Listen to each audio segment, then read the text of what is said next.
Alexandre de Moraes derruba vínculo de emprego de Sherazade com a indenização de Raquel Sherazade contra a SBT é anulada pelo STF. Alexandre de Moraes anula processo de Raquel Sherazade e livra a SBT de multa milionária. Moraes derruba a decisão que obriga a SBT a indenizar Sherazade.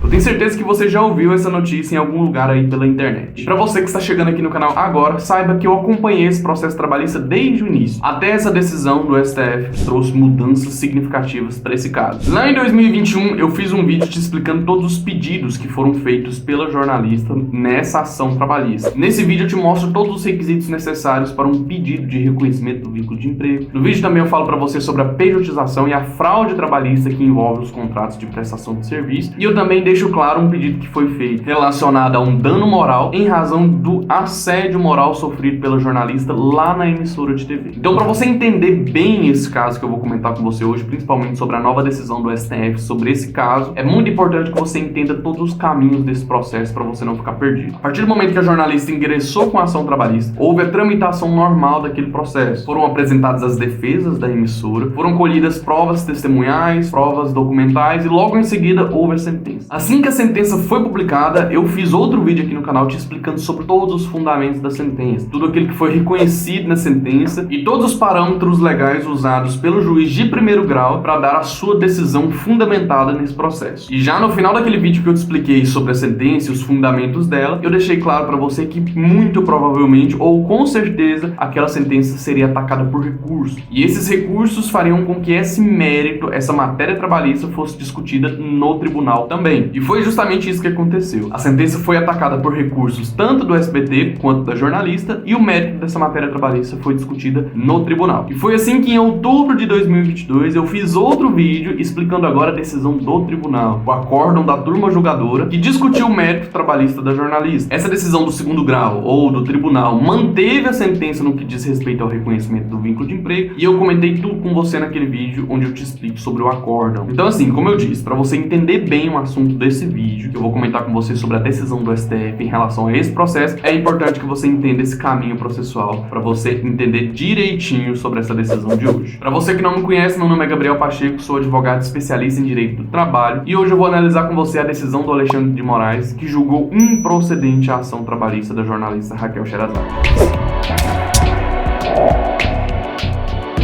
Então vamos lá. O Tribunal Trabalhista reconheceu o vínculo de emprego da jornalista com o SBT. Simples assim. E aqui eu quero te explicar uma coisa muito básica e elementar que você precisa entender a respeito desse assunto. O artigo 3º da CLT deixa muito claro quem são aquelas pessoas que devem ser consideradas empregadas à luz da legislação trabalhista. Inclusive tem vídeo aqui no canal explicando cada um desses elementos. E um dos elementos do vínculo de emprego é a contratação de uma pessoa natural ou uma pessoa física. Isso significa que uma pessoa jurídica jamais pode ser empregada de outra pessoa jurídica. O vínculo existente entre uma pessoa jurídica e outra pessoa jurídica jamais é um vínculo de trabalho. Aqui, se houver compartilhamento de trabalho entre essas duas pessoas jurídicas, existe um vínculo de prestação de serviço e não um vínculo empregatício. Eu vou te dar um exemplo para você entender melhor essa situação. Vamos supor que o SBT, a emissora de TV, contrate uma empreiteira para fazer uma obra lá na emissora e essa obra dura por volta de 1 ano. Então, na prática, existem empregados dessa empreiteira trabalhando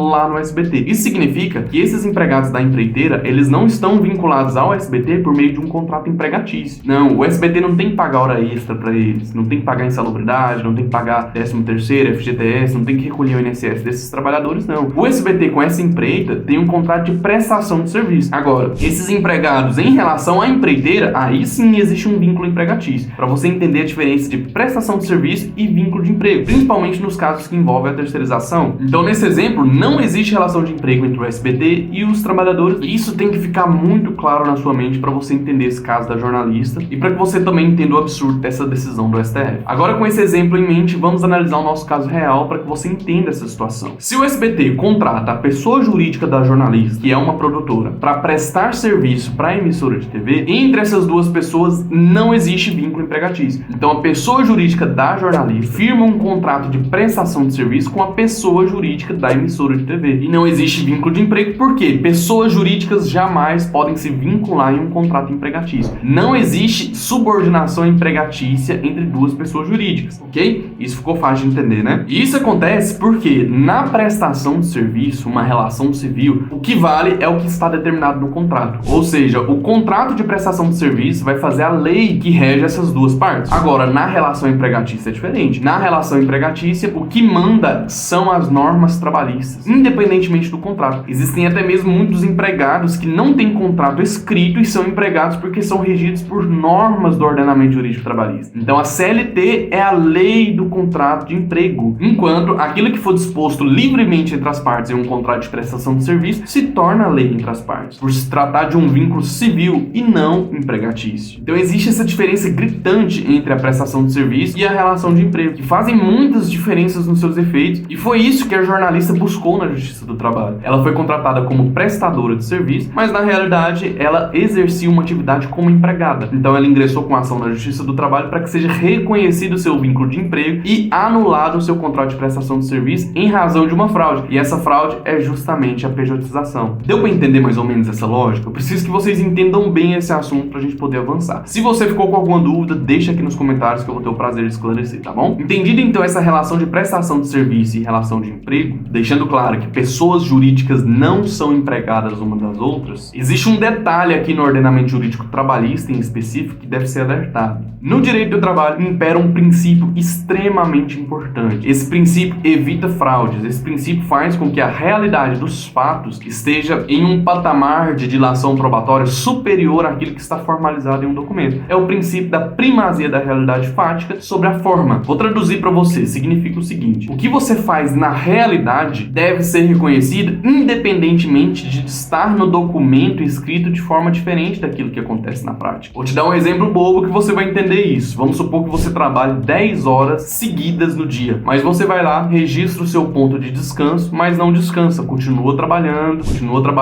o dia inteiro. Quando termina o seu horário de almoço, você vai lá, registra o ponto de novo, continua trabalhando o dia todo. Na realidade, você trabalha além do limite de jornada diária, mas no documento não. No documento de registro de ponto, a sua jornada está bonitinha, porque você registra o ponto sempre nesses intervalos específicos. Na Justiça do Trabalho, se você conseguir provar em juízo que você batia o ponto e continuava trabalhando, o que vale é a realidade e não o que está documentado. Isso porque existe uma primazia da realidade fática sobre a forma. Existe uma primazia do que acontece na prática sobre aquilo que está documentado formalmente em um documento. Consegue entender a importância desse princípio? Esse princípio faz com que as empresas não tentem burlar os documentos que, se o empregado na prática conseguir demonstrar que o documento está errado ou não condiz com a realidade, esse documento é totalmente nulo. E esse princípio existe na Justiça do Trabalho justamente para proteger o trabalhador desses registros formais fraudulentos feitos pela empresa. Assim, basta que o empregado consiga demonstrar como funciona a sua realidade prática para que ele tenha reconhecido essa realidade do seu registro formal de emprego. E esse princípio da primazia da realidade é usado no processo trabalhista para identificar qual é a real atividade ou qual é a real exposição daquele trabalhador a uma situação de emprego ou de trabalho, porque o que conta é o que acontece na prática. Eu vou te explicar isso de uma forma bem simples por meio de um exemplo para explicar também essa questão da pejotização. Olha só, presta atenção. Vamos supor que eu tenho uma loja de carros, eu tenho uma concessionária e eu preciso de um vendedor para fazer a venda desses veículos. É muito simples. Eu busco um vendedor no mercado, vou contratar esse empregado como vendedor, vou fazer o registro da carteira de trabalho dele, vou fazer o pagamento do salário com as comissões, vou fazer o pagamento do FGTS, vou recolher a contribuição social, vou conceder férias todo ano, vou pagar o 13º todo ano. Caso eu venha dispensar esse empregado, eu tenho que conceder o aviso prévio, pagar a multa compensatória do FGTS. Enfim, é uma contratação normal que você já conhece. E essa é a regra normal de emprego no Brasil. Até aqui tudo bem, né? Mas acontece que eu, dono dessa concessionária, eu posso dar uma de espertão e ao invés de contratar um empregado para exercer esse trabalho de venda de veículos, eu contrato a pessoa jurídica desse empregado para fazer o mesmo trabalho. Porque nesse caso, eu não vou estar contratando um empregado, eu vou estar contratando um prestador de serviço. Porque, como eu disse para você desde o início desse vídeo, pessoas jurídicas não firmam um contrato empregatício. Então, na minha loja, na minha concessionária, eu vou contratar um prestador de serviço para fazer a venda desses veículos e eu não vou precisar pagar nenhum encargo trabalhista para ele. E não existe problema nenhum na contratação da prestação de serviço. Nenhum, é isso que eu quero que você entenda. Eu, a concessionária, eu posso contratar um prestador de serviço para fazer a venda dos veículos. O que eu não posso fazer é contratar um empregado como pessoa jurídica, ou seja, um prestador de serviço, para trabalhar como se empregado fosse, porque nesse caso é fraude. Eu não posso, por exemplo, cobrar desse prestador de serviço jornada de trabalho. Eu não posso cobrar dele subordinação técnica e jurídica. Eu não posso aplicar medida disciplinar a qualquer falta empregatícia, vamos dizer assim, que ele cometer, porque nesse caso eu estaria contratando um prestador de serviço, mas na realidade ele estaria exercendo uma função como se empregado fosse. Consegue perceber a fraude? Um empregador, nesse caso de pejotização ou fraude na contratação, ele quer contratar a pessoa jurídica só para se livrar dos encargos trabalhistas, mas na realidade esse prestador de serviço é um empregado. Isso é fraude. E essa questão não foi levada em consideração na decisão do STF no caso da jornalista. Isso que é o mais absurdo. Porque no meu exemplo, se eu contrato um prestador de serviço, ele vai simplesmente vender os carros e me dar lucro. Eu não vou fazer o recolhimento da contribuição social, ele mesmo que vai ter que fazer isso. Se eu não precisar mais desse prestador de serviço, basta eu romper o contrato de prestação de serviço, não preciso de conceder aviso prévio, não preciso de pagar a multa do FGTS, não preciso fazer o pagamento do FGTS desse empregado, ou seja, a contratação como pessoa jurídica ou como prestador de serviço nesse caso, vale muito a pena para a empresa. Porém, se na prática esse prestador de serviço estiver trabalhando como se empregado fosse, se portando como se empregado fosse, sendo tratado como empregado, isso é nitidamente uma fraude trabalhista e o princípio da primazia da realidade fática sobre a forma vai incidir nesse caso para anular o contrato de prestação de serviço e reconhecer o vínculo de emprego. Simples assim. E nesse caso, se for reconhecido o vínculo de emprego em juízo desse meu empregado da concessionária, eu, a concessionária, serei obrigado a vinculá-lo como empregado de forma retroativa e fazer o pagamento de tudo aquilo que ele teria direito de forma retroativa como se empregado fosse. Ora, se eu quero que ele trabalhe como empregado, eu devo remunerá-lo como empregado. Essa é a tese da pejotização que faz com que as pessoas levem esse assunto em juízo para ter reconhecido o vínculo de emprego. Isso é muito fácil de entender. É fácil de perceber que isso se trata de uma fraude. E foi exatamente isso que aconteceu no caso da jornalista. A jornalista foi contratada como pessoa jurídica. A produtora dela foi contratada pela emissora para prestar serviço à pessoa jurídica da emissora. Acontece que, na prática, ela era uma empregada de fato. Na realidade fática, ela tinha subordinação técnica, ela tinha subordinação jurídica. Todas as provas colhidas nesse processo trabalhista levavam a crer que ela era uma empregada na realidade. Só no documento que ela era prestadora de serviço. Por isso que a Justiça do Trabalho reconheceu o vínculo de emprego e anulou o contrato de prestação de serviço por conta da pejotização, porque entendeu que, com a análise de todas as provas que foram juntadas nesse processo, com a análise do depoimento de todas as testemunhas, a Justiça do Trabalho reconheceu que, neste caso, houve fraude trabalhista, houve pejotização, houve registro formal de prestação de serviço apenas para camuflar uma real relação de emprego e por isso que a Justiça do Trabalho reconheceu o vínculo de emprego. E além disso, a Justiça do Trabalho também reconheceu o dano moral em razão do assédio moral que eu já te expliquei no vídeo anterior. E essa questão do dano moral também não foi entrada em discussão na decisão do STF. O STF, gente, simplesmente julgou improcedente a ação trabalhista e é isso que eu vou te mostrar agora. Mas antes, preste atenção no caminho desse processo. O tribunal, ele proferiu uma decisão que reconheceu o vínculo de emprego. Dessa decisão do tribunal, cabe um recurso especial para a esfera de cúpula da Justiça do Trabalho, que é o Tribunal Superior do Trabalho. O recurso cabível nesse caso é o recurso de revista, mas o recurso de revista não serve para reanalisar fatos e provas. O recurso de revista serve para fazer uma análise do procedimento e não para discutir um mérito novamente. E o que a emissora de TV fez? Ela apresentou um recurso de revista para reanalisar fatos lá no TST. O que aconteceu? O recurso parou no juízo de admissibilidade. Ele não passou pelo juízo de admissibilidade para ser julgado pelo TST. Essa questão recursal, juízo de admissibilidade, elementos do juízo de admissibilidade é uma questão muito técnica que eu vou ainda preparar um outro vídeo para te explicar. O que eu quero que você entenda é o seguinte: o processo não foi pro TST porque a emissora de TV usou um recurso que não é cabível nesse caso. Isso porque eles queriam rediscutir o mérito que já foi decidido na Justiça do Trabalho. Se o segundo grau, ou seja, se o tribunal já resolveu o mérito desse caso, acabou, não tem para onde ir mais. O que será discutido num recurso de revista seria uma questão procedimental e não mérito, e não reanálise das provas e dos fatos que já foram evidenciados no processo. Então, quando o tribunal proferiu seu acórdão reconhecendo o vínculo de emprego, que eu já fiz um vídeo aqui no canal a respeito, essa questão da jornalista acabou que ficou resolvida. Ficou resolvida no sentido de que a Justiça do Trabalho condenou o SBT a reconhecer o vínculo de emprego da jornalista com a emissora. Simples assim. Mas, não satisfeito com isso, a emissora de TV apresentou um recurso de revista e olha só a decisão do juízo de admissibilidade do recurso de revista. Presta atenção. Concluiu o regional que a relação jurídica intrínseca estabelecida pelas partes foi caracterizada pela pessoalidade, onerosidade, não eventualidade e subordinação jurídica. O contrato de prestação de serviços juntados aos autos não é válido. As razões recursais revelam a nítida intenção de resolver o conjunto fático probatório apresentado, o que não se concebe em sede extraordinária de recurso de revista. Veja, o tribunal basicamente disse o seguinte, amigo, essa questão já foi resolvida. Não tem mais o que discutir aqui. O segundo grau já bateu o martelo em relação ao vínculo de emprego. Já foi reconhecido o vínculo de emprego e o dano moral fruto de um assédio moral acontecido lá atrás. Você não pode agora ingressar com recurso pro TST para rediscutir algo que já foi discutido. Isso é uma questão de segurança jurídica. Porque se essa matéria poder ser discutida em todas as instâncias possíveis, quando que a parte terá segurança jurídica de uma decisão? Não satisfeito com a decisão do tribunal, a emissora de TV apresentou agravo de instrumento para tentar levar o recurso de revista até o tribunal de qualquer jeito. E antes que o tribunal analisasse o agravo de instrumento, a emissora fez o quê? Ela atravessou uma reclamação lá no STF. E essa decisão do Alexandre de Moraes, que julgou improcedente a ação trabalhista, aconteceu justamente nessa reclamação. Mas você conseguiu entender basicamente o que eu disse aqui no vídeo? O processo, ele teve o trâmite normal. Ele foi decidido no primeiro grau, foi decidido no segundo grau. A parte ainda tentou rediscutir fatos e provas lá no TST de forma indevida, usando um recurso incabível, no caso que não passou nem do juízo de admissibilidade. Não satisfeita com isso, a emissora de TV apresentou uma reclamação lá no STF, e o STF disse o quê? O processo do trabalho está errado. A justiça do trabalho está errada. Foi exatamente isso que o Alexandre de Moraes falou, descredibilizando todo o trabalho da justiça do trabalho. Essa decisão do Alexandre de Moraes ignorou todos os fundamentos das decisões proferidas pela justiça do trabalho, esvaziando por completo a autoridade que a justiça do trabalho tem para discutir matérias de direito do trabalho. E deixa eu te explicar uma coisa aqui, uma decisão judicial, ela tem que ser fundamentada. A decisão de primeiro grau foi muito bem fundamentada nas provas, foi fundamentada nos depoimentos daqueles que se prontificaram a ir até a justiça do trabalho para explicar o caso que envolve a relação jurídica entre a jornalista e a emissora de TV. Foram analisadas uma série de provas documentais, uma série de outras.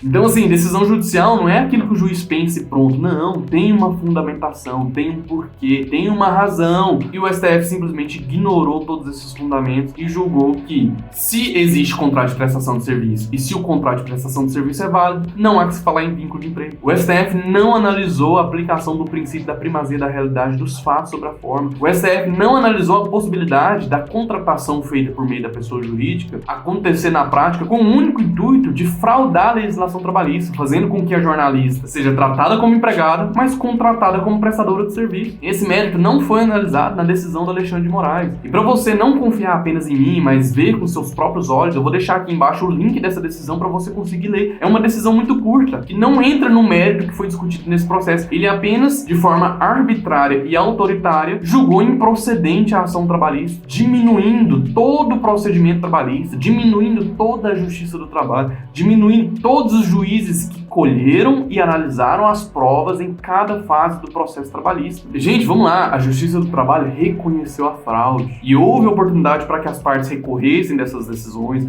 houve oportunidade para que as partes apresentassem as razões pelas quais discordam dessas decisões, e o STF simplesmente veio e julgou improcedente todo o processo, inclusive a respeito do pedido de dano moral, que não tem relação nenhuma com vínculo de emprego. O assédio moral de competência da Justiça do Trabalho é discutida nesses autos e não está vinculado ao registro do vínculo de emprego, não. Se o vínculo de emprego fosse ou não reconhecido, teria de ter sido apreciado o pedido de dano moral, porque de fato foi exposto uma situação de assédio moral sofrido pela jornalista. Então olha que absurdo dessa decisão. Não, e outra, parece que isso está ficando um pouco comum, né? A justiça especializada vai lá, analisa todas as provas, fazem as decisões, dão oportunidade para que as partes recorram ou que participem do processo de formativa para não acontecer nenhum cerceamento de defesa. A justiça especializada reconhece o direito, o STF vem e muda tudo. O STF vem com uma única decisão e descredibiliza tudo. Isso é um tremendo absurdo. E outra coisa, se o Silvio Santos for presidente da República na próxima eleição, a gente vai saber que o modus operandi do STF é o mesmo, né? É uma coisa extraordinária. E nesse caso da jornalista, o STF não entra no mérito da fraude. A Justiça do Trabalho tá aí para reconhecer a realidade fática, para dar à luz aquilo que acontece na prática, não aquilo que está documentado. Até porque o empregado não tem controle sobre o que está documentado. E sim, só a empresa tem esse acesso. Então a Justiça do Trabalho visa essa proteção. E com essa decisão do STF, isso traz inúmeros precedentes negativos para a realidade prática da vida econômica do Brasil. Tem noção disso? O STF passou uma mensagem muito clara com essa decisão. A partir dessa decisão, o STF disse o seguinte: a Justiça do Trabalho não sabe resolver litígio trabalhista. Basicamente é isso. Porque a Justiça do Trabalho teve uma conclusão com fundamento nas provas, o STF veio e disse que está errado. O ministro Alexandre de Moraes, então, disse para o Brasil todo que a Justiça do Trabalho não serve para julgar litígio trabalhista. Pra que existe justiça do trabalho, então? Pra que existe justiça especializada? E outra coisa, você que é empregado, trate de abrir uma pessoa jurídica o mais rápido possível, porque os empregadores agora vão querer contratar só pessoas por meio de pessoa jurídica. Não dá nada praticar pejotização. O importante é contratar alguém como prestador de serviço e tratá-lo como empregado. Exigir dele o trabalho como se empregado fosse, mas a contratação não. A contratação é feita por meio da pessoa jurídica. A maioria dos empregadores vão fazer isso mesmo, porque não dá nada.